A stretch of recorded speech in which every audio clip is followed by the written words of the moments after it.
ಉದ್ಯಮ ಕ್ಷೇತ್ರದ ದೈತ್ಯ ಸಿಜೆ ರಾಯ್ ಆತ್ಮಹತ್ಯೆಗೆ ಶರಣಾಗಿದ್ದಾರೆ. ಕಾನ್ಫಿಡೆಂಟ್ ಗ್ರೂಪ್ಗೆನೆ ಕಾನ್ಫಿಡೆನ್ಸ್ ತುಂಬುತ್ತಾ ಇದ್ದಂತ ವ್ಯಕ್ತಿ ಇವರು ಶೂಟ್ ಮಾಡಿಕೊಂಡು ಸೂಸೈಡ್ ಮಾಡ್ಕೊಳ್ತಾರೆ. ಪಿಸ್ತೂಲ್ನಿಂದ ಶೂಟ್ ಮಾಡಿಕೊಂಡು ಆತ್ಮಹತ್ಯೆಗೆ ಶರಣಾಗಿದ್ದಾರೆ. ಅದು ಕೂಡ ಅವರ ಕಚೇರಿನಲ್ಲೇನೆ.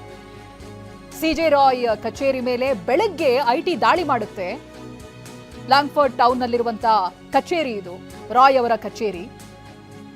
ಮಧ್ಯಾಹ್ನದ ವೇಳೆ ಕಚೇರಿಗೆ ಬಂದಿರ್ತಾರೆ ಸಿಜೆ ರಾಯ್ ಅವರು. ಬೆಳಗ್ಗೆ ಐಟಿ ರೇಡ್ ಆಗಿದೆ, ಮಧ್ಯಾಹ್ನ ಸಿಜೆ ರಾಯ್ ಬಂದಿದ್ದಾರೆ. 1 ಗಂಟೆ ವಿಚಾರಣೆಯನ್ನ ಕೂಡ ಎದುರಿಸಿದ್ದಾರೆ ಅನ್ನೋದು ಗೊತ್ತಾಗ್ತಾ ಇದೆ. ಸಿಜೆ ರಾಯ್ ಅವರು 1 ಗಂಟೆ ವಿಚಾರಣೆ ಕೂಡ ಎದುರಿಸಿದ್ದಾರೆ. ಆನಂತರ ಎದೆಗೆ ಶೂಟ್ ಮಾಡ್ಕೊಂಡು ಆತ್ಮಹತ್ಯೆ ಮಾಡ್ಕೊಳ್ತಾರೆ. ಪಿಸ್ತೂಲ್ನಿಂದ ಎದೆಗೆ ಶೂಟ್ ಮಾಡಿಕೊಂಡು ಸೂಸೈಡ್ ಮಾಡ್ಕೊಂಡಿದ್ದಾರೆ. ಪದೇ ಪದೇ ಐಟಿ ದಾಳಿಗೆ ಹೆದರಿದ್ರ ಸಿಜೆ ರಾಯ್. ಇವತ್ತು ಬೆಳಗ್ಗೆನೂ ಐಟಿ ಅಧಿಕಾರಿಗಳು ಕಚೇರಿಗೆ ಬಂದಿರ್ತಾರೆ. ಐಟಿ ಅಧಿಕಾರಿಗಳು ಕಚೇರಿಗೆ ಬಂದಿರೋ ಸಮಯ ಬೆಳಗ್ಗೆ, ಸಿಜೆ ರಾಯ್ ಅವರು ಹೋಗಿರೋದು ಮಧ್ಯಾಹ್ನ ಕಚೇರಿಗೆ. ಹೋದ ನಂತರದಲ್ಲಿ ಐಟಿ ಅಧಿಕಾರಿಗಳ ವಿಚಾರಣೆಯನ್ನ ಕೂಡ ಎದುರಿಸಿದ್ದಾರೆ. ಇದೇ ಲ್ಯಾಂಗ್ಫೋರ್ಡ್ ಟೌನ್ ನಲ್ಲಿರುವಂತಹ ರಾಯ್ ಕಚೇರಿಯಲ್ಲಿ ಅವರು ವಿಚಾರಣೆಯನ್ನ ಕೂಡ ಎದುರಿಸ್ತಾರೆ. ಆ ಬೆಳಗ್ಗೆ ತಪಾಸಣೆ ನಂತರದಲ್ಲಿ ಬಹುಶಃ ಇವರಿಗೆ ಬುಲಾವ್ ಕೊಟ್ಟಿರಬಹುದು, ಬನ್ನಿ ಅನ್ನೋದಾಗಿ. ಕಚೇರಿಗೆ ಮಧ್ಯಾಹ್ನ ಅಷ್ಟೊತ್ತಿಗೆ ಹೋಗಿದ್ದಾರೆ. ಹೋದ ನಂತರದಲ್ಲಿ ವಿಚಾರಣೆಯನ್ನ ಕೂಡ ಎದುರಿಸಿದ್ದಾರೆ. ಐಟಿ ಅಧಿಕಾರಿಗಳ ಜೊತೆ ವಿಚಾರಣೆ ಎದುರಿಸಿದ್ದಾರೆ. ಅದಾದ ನಂತರದಲ್ಲಿ ಆತ್ಮಹತ್ಯೆಗೆ ಶರಣಾಗಿದ್ದಾರೆ. ಏನಾಗಿರ್ಬೋದು? ವಿಚಾರಣೆ ಹಂತದಲ್ಲಿ ಫಸ್ಟ್ರೇಟ್ ಆದ್ರ, ಒತ್ತಡದಲ್ಲಿದ್ರ?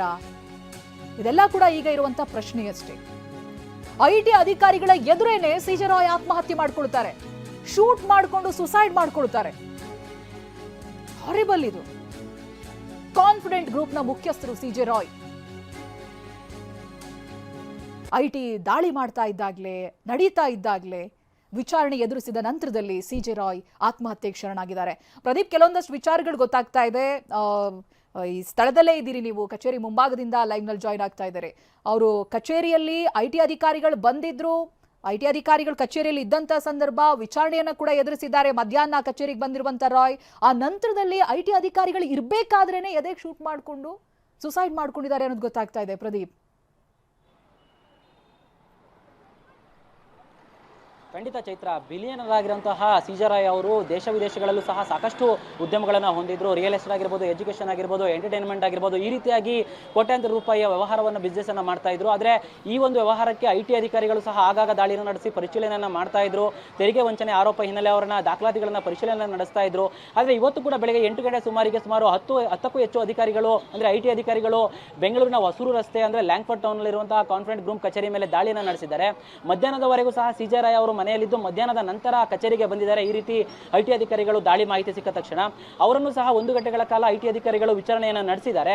ಕೆಲವು ದಾಖಲೆಗಳನ್ನು ಸಹ ಅವರು ಕೊಟ್ಟಿದ್ದಾರೆ. ಅಂದ್ರೆ ಈ ತೆರಿಗೆಗೆ ಸಂಬಂಧಪಟ್ಟಂತೆ ಅವರನ್ನು ಸಹ ಸುಮಾರು 1 ಗಂಟೆಗಳ ಕಾಲ ವಿಚಾರಣೆ ನಡೆಸಿ ಅವ್ರಿಗೆ ಬೇಕಾದ ದಾಖಲಾತಿಗಳನ್ನು ಸಹ ಸಿಜೆ ರಾಯ್ ಅವರು ಕೊಟ್ಟಿದ್ದಾರೆ. ಆದರೆ ಇನ್ನಷ್ಟು ದಾಖಲಾತಿಗಳು ಬೇಕು ಅಂತ ಐಟಿ ಅಧಿಕಾರಿಗಳು ಕೇಳಿದಾಗ ಅವರ ಕಚೇರಿಯ ಒಳಗಡೆ ಇದ್ದಂತಹ ಅವರ ರೂಮ್ಗೆ ಹೋಗಿದ್ದಾರೆ.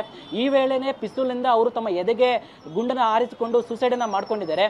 ತಕ್ಷಣವೇ ಅಲ್ಲಿದ್ದಂತಹ ಸಿಬ್ಬಂದಿಗಳು ಒಂದು ಕ್ಷಣ ಗಾಬರಿ ಆಗ್ತಾರೆ. ಏನಾಯ್ತಾ ಇದೆ ಅಂತ ಅವ್ರಿಗೂ ಸಹ ಗೊತ್ತಾಗಲ್ಲ. ತಕ್ಷಣವೇ ರೂಮ್ಗೆ ಹೋಗಿ ನೋಡಿದಾಗ ಅವರು ರಕ್ತಸಿಕ್ತವಾಗಿ ನೆಲದ ಮೇಲೆ ಬಿದ್ದಿರ್ತಾರೆ. ತಕ್ಷಣವೇ ಅವರನ್ನ ಇಲ್ಲಿಂದ ಸ್ಥಳೀಯ ಕಾರ್ ಮುಖಾಂತರ HSR ಲೇಔಟ್ ನಲ್ಲಿರುವಂತಹ ಖಾಸಗಿ ಆಸ್ಪತ್ರೆಗೆ ರವಾನೆ ಮಾಡುವಂತ ಕೆಲಸವನ್ನ ಮಾಡ್ತಾರೆ. ಆದ್ರೆ ಅದಾಗಲೇ ಆಸ್ಪತ್ರೆಗೆ ತಲುಪುವ ಮುನ್ನವೇ ಬ್ರಾಡ್ ಡೆಡ್, ಅಂದ್ರೆ ಇಲ್ಲಿಂದ ಆಸ್ಪತ್ರೆಗೆ ತಲುಪುವ ಮುನ್ನವೇ ಅವರ ಒಂದು ಪ್ರಾಣ ಪಕ್ಷಿ ಹಾರಿ ಹೋಗಿರುತ್ತೆ. ಸದ್ಯಕ್ಕೆ ಅವರ ಮೃತದೇಹ ಈಗ HSR ಲೇಔಟ್ ಒಂದು ಖಾಸಗಿ ಆಸ್ಪತ್ರೆಯಲ್ಲಿದೆ.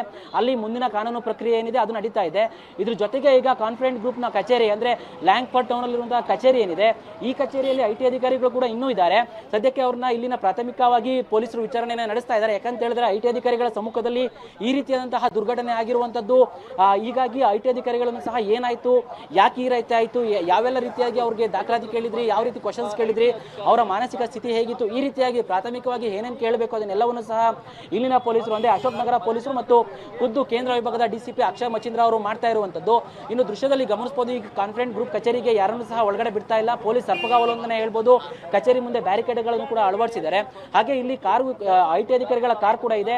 ಕೆಲವೇ ಕ್ಷಣಗಳಲ್ಲಿ ಐಟಿ ಅಧಿಕಾರಿಗಳು ಇಲ್ಲಿಂದ ಹೊರಡ್ತಾರೆ ಅನ್ನೋ ಒಂದು ಮಾಹಿತಿ ಸಿಗ್ತಾ ಇದೆ. ಯಾಕಂತ ಹೇಳಿದ್ರೆ ಮಧ್ಯಾಹ್ನದಿಂದಲೂ ಸಹ ಅವರನ್ನ ವಿಚಾರಣೆಯನ್ನ ನಡೆಸಿದ್ದಾರೆ.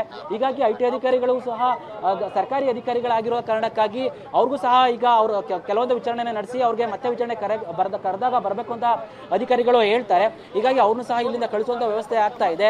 ದೃಶ್ಯದಲ್ಲಿ ಗಮನಿಸಿದಂತೆ ಅವ್ರಿಗೆ ಏನ್ ಬೆಳಿಗ್ಗೆ ಬಂದಿದ್ರು ಆ 2 ಕಾರ್ ಕೂಡ ರೆಡಿ ಆಗಿದೆ. ಅವರು ಯಾವಾಗಲೂ ಸಹ 2-3 ಕಾರಲ್ಲಿ ಅವರು ಐಟಿ ಅಧಿಕಾರಿಗಳು ದಾಳಿಯನ್ನು ನಡೆಸಿ ಪರಿಶೀಲನೆ ನಡೆಸ್ತಾರೆ. ಅದೇ ರೀತಿ ಸಹ ಇವತ್ತು ಕೂಡ ದಾಳಿಯನ್ನು ನಡೆಸಿ ಪರಿಶೀಲನೆ ನಡೆಸಬೇಕಾದ್ರೆ ಈ ರೀತಿಯಾದಂತಹ ಘೋರ ಘಟನೆ ಆಗಿರುವಂತದ್ದು.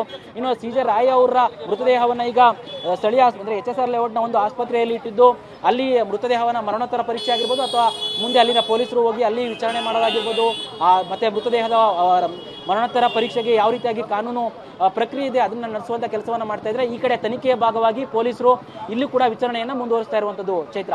ಓಕೆ, ಥ್ಯಾಂಕ್ ಯು ಪ್ರದೀಪ್ ಮಾಹಿತಿಗಾಗಿ.